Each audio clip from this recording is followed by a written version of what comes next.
попадают по нему. Well, guys, it was a massive Ukrainian strike on Russian oil ports in Caucasus, Novorossiysk and Tuapse. Here you may see a Ukrainian Magura drone boat which is heading towards Novorossiysk port. Well, this drone actually was stopped by the Russian machine guns, by the Russian defense, but in Tuapse the attack was successful. No ships were hit, but Ukraine significantly damaged the most important part of the port infrastructure. Well, here you may see that the drone was stopped and later on finished. This image shows how it burns in the water, and according to the recent reports, there were at least 2 of the drones which were heading to Novorossiysk, but again, Tuapse strike was successful. Let me show you. And here is the video from Tuapse, where Ukrainian drone actually enters the bay. You may see huge tanker ships, and later on I will tell you why they are there and why this pier is very important. And this is the Russian Navy ship. You might see that it opened the fire on the drone, and drone continued its movement. It's very fast drone boat, as you can see, and it also maneuvers left and right, and here it maneuvers back to that pier with that oil tanker.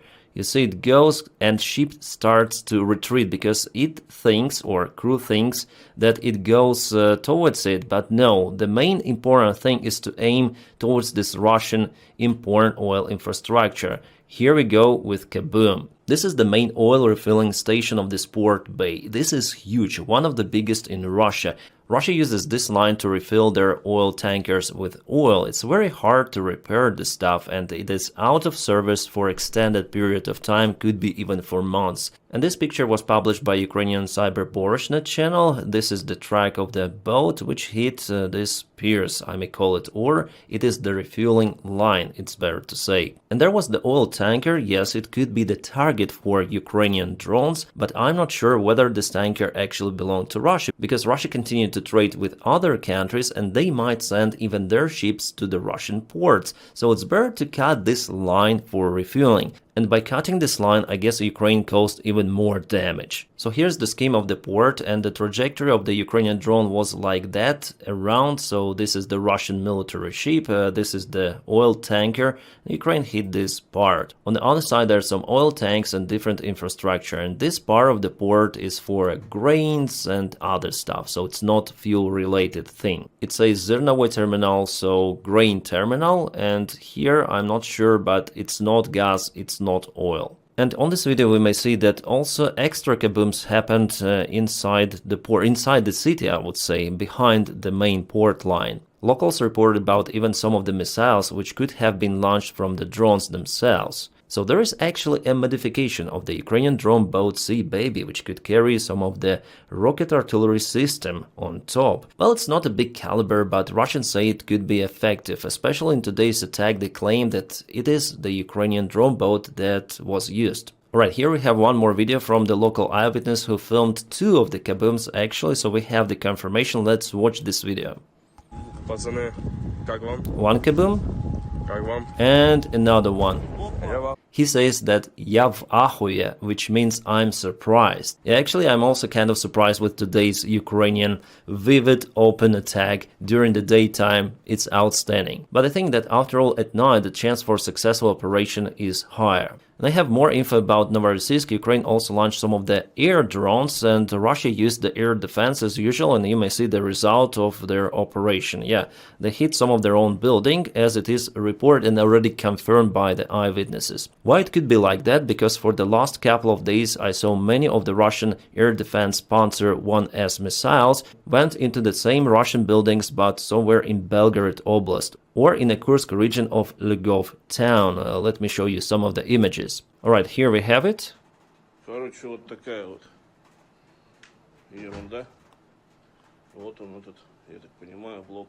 Yeah, that's the Russian Panzer 1S engine, yeah? The booster engine that launches the air defense missile. And Russians report about one more, calling it a Ukrainian missile, which is absolute nonsense, because we all know already how this booster engine looks on Panzer 1S. And here is probably the local hotel. Yeah, the same picture we usually witness in Ukraine sometimes also could happen in Russia. Maybe Russians intercepted Ukrainian drones just like that. This video, for example, shows a Ukrainian drone FP1 that was intercepted and later on kaboomed just on a road or in a field. I remember how Russia accused the Ukrainian side for using electronic warfare for shutting down the Russian drones or air defense systems for shutting down the Russian missiles, and they say let them fly to hit your military targets, otherwise they hit civilian infrastructure. Well, Russia, we may say the same for your side. So Ukraine is capable not just to hit the Russian oil refinery capabilities, but also the supplyment of the Russian oil to the third countries. From Tuapse, Russia usually sent oil to the Southeast Asia, including countries like Singapore and even Indonesia. Yeah, Indonesia has its own oil, but Russia sent some of the oil chemical components there for the fuel production. Now that way is closed. I think at least for several months, and Donald Trump should be satisfied because he was so much against the Russian oil export to India, to China, and to European Union. Well, Ukraine applies its own sanctions on that.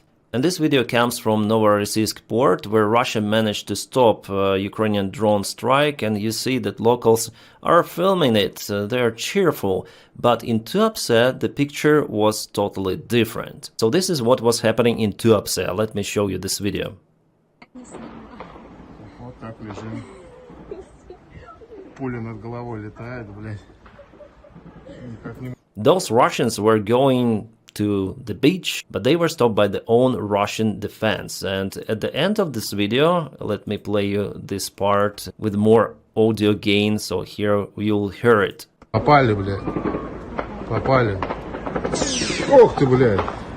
You see, bullets, you heard, yeah? Bullets are very, very close, near them. It's kind of tricky for those Russian tourists. Well, I wonder why Ukraine decided to do it during the daytime, to show maybe to everyone that Ukraine is capable to send the drones that far away, because Tuapse and Novorossiysk, they're behind Crimea, in Caucasus. The drone alert was announced all across the coastline, including the main city of Sochi, which is the popular tourist destination. It was definitely a big kaboom day for the Russian Federation, because Ukraine hit Salavat oil refinery facility in Bashkortostan. Roughly 1 week ago, Ukraine already hit it, but today refinery was left without one more distillation plant, which might take Russia again several months to restore. And usually there are several of the distillation units in each refinery, and from what I see, Ukraine hits the initial distillation plant in every refinery, so it completely stops the refinery operation, because the other distillation plants, they are not needed in this case without initial one, right? Alright, and that is the situation with the Russian fuel in occupied Crimea. You may see lots of the cars out there. Yeah, you can see they still drive out there. They're capable to do it, but it's very, very rarely that Russia sends some fuel to peninsula. Usually Russia sends weapons to the front lines via Crimea. That's why it's still important to kaboom the Kerch Bridge. But definitely there is the crisis, not just in Crimea, but in most of the Russian regions with absence of fuel. They declared fuel emergency. And it's going to get even worse for Russia. The Russian economy definitely struggles, and we have one more sign for it today. So the Russian Finance Ministry proposes raising VAT taxes to help fund Ukrainian war. Well, the initial rise will be for 2% only from 20 to 22, but it's already kind of the interesting sign. So it's a sign of the possible so-called soft landing of the Russian economy, as was announced by Putin himself. But Putin's secretary Peskov today stated that Russians are ready for additional burden for Putin. He really said like that, it's the quote. The overwhelming majority of our country's population is absolutely entitled around President Putin. This is absolutely indisputable fact. And those who support President Putin, are they ready for some additional burden under the current conditions? I have no doubt that they're ready. So they're not even saying about support of Russia or something. They're saying about supporting Putin and his war effort. Well, actually, it's not his own solo decision, I mean, of Putin himself. No, it's about all of the FSB circle around Putin, the Russian regime, how it is. Well, Peskov is right about one thing. The Russian society is really inactive. And also they're ready to go for the war in Ukraine, in neighboring country, for millions of rubles, to die themselves or to cause death for Ukrainians. It is not Putin himself who goes to Ukraine and flatlines everyone. No, those are Russians who go again to Ukraine mostly voluntarily. So the problem itself also lies within the Russian society, and we don't see how they protest or something like that. No, they're pretty much okay with the current situation. Well, we'll see how it goes further, because their economy is going down and down, and Ukraine, I would say, acts the most in this sphere to apply drone sanctions on Russian refineries and other infrastructure. Also, Peskov today stated that Russia is not a paper tiger. It was the response to yesterday's Trump's tweets. I'm sure that they were panicking about that mood change of Donald Trump, but I wouldn't say that it's the final update of Donald, that he is pro-Ukrainian or something. No. Plus, Peskov called the special military operation war. He said, this is war. Just to remind you, some of Russians are now in prison because they were calling SMO war, but for Peskov, everything is okay. He may call SMO war or as he wants to call it. So Peskov said Russia is not a paper tiger, we are bear, and there are no paper bears. Sounds cringe, but that's what he said. As for Ukraine, he said those who refuse to talk today will face worse terms tomorrow. But it's not about talking, it's about following the Russian demands to give up Donetsk Oblast, as Putin told to Donald Trump in Alaska. And initially Donald Trump was following that vector that, okay, we're going to push Ukraine to give up its own territories, but Zelensky refused, and Ukrainian government in general. So at this point, it is not about negotiations, it's about Putin, who would like to continue this war. In the same statement, Peskov said that if Ukraine refuses for those negotiations, or in other case Russian demands, Russia will reach its goals in Ukraine using military force. But there are still some of the countries, including the countries of the European Union, like for example Hungary, which continue to support the Russian economy. And Syro, the foreign minister of Hungary, today stated that despite what Trump wants, Hungary will continue to purchase the Russian oil. So I think the most effective variant in this case is to apply Ukrainian drone sanctions on Druzhba pipeline once again, and then again and again. Luckily, Magyar knows that, and he will do his job perfectly. Just a couple of days ago, my friends, I told you about the strike on Kacha airfield, and I know this very well because I used to be there, and today there was one more strike. We have the satellite image. Yeah, it's a bad quality image so far. I'm waiting for the new, but some dark spots are visible. Moreover, yesterday I got the information about the Ukrainian drone strike there. Definitely there are some of the changes on the apron.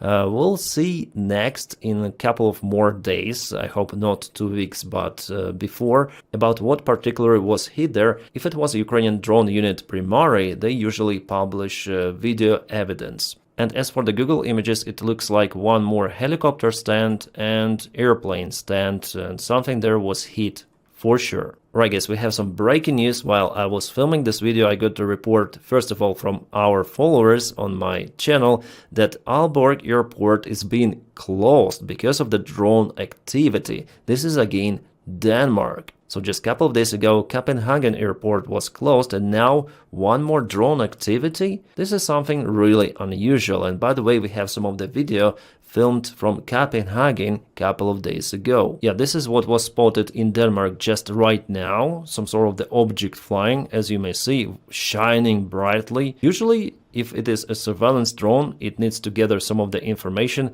It would not shine. It would fly from the very long distance with a big zoom camera, with a thermal camera, night vision to gather the information. But here it's done like for purpose, to show the drone flying close to the airport, maybe for this airport to be closed and to cause all of those disturbances in the air traffic, and not only. And this is what was filmed a couple of days ago. Some sort of the flying object. It's not the airplane, it is something green out there, looks like UFO, but it's not the UFO. It is something different. Well, one of the lights is flashing like a strobe light.